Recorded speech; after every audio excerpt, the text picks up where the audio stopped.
Mom, your reports have been very bad. You need to take care of yourself. Oh yeah, darling. I have realized it too. I'll make sure I'll take care of myself. అమ్మా నీ report లో sugar అని వచ్చింది, నువ్వు స్వీట్లు తినడం మానేయాలి. గుడ్డొచ్చి పిల్లని ఎక్కిరిచ్చిందంట. నాకు తెలియక అడుగుతాను అబ్బాయి, 300 షుగరా? కమ్మగా రోజుకు 4 స్వీట్లు తినలేని బతుక ఆ మాత్రం గుప్పెడ షుగర్ ఉంటే తప్పేంటి? హలో అక్కాయ్, నాకుట బీపీ ఎక్కువ ఉందిట, అందుకని పచ్చళ్ళు ముట్టుకోకూడదుట.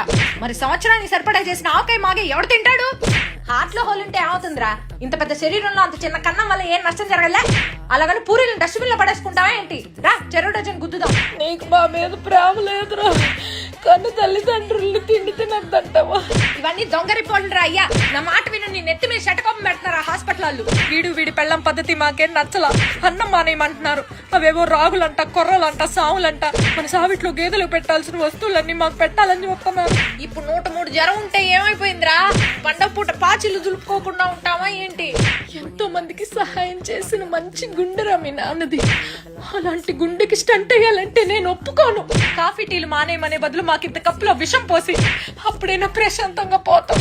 ఇవన్నీ డాక్టర్ చెప్పాడా, నీ పెళ్ళని చెప్పిందా? ఏదో బాగున్నాయి కదా అని 15 కాజాలు తింటే కాజాలన్నీ ఏమయ్యాయని దొంగతనం అంట కడుతున్నాడండి.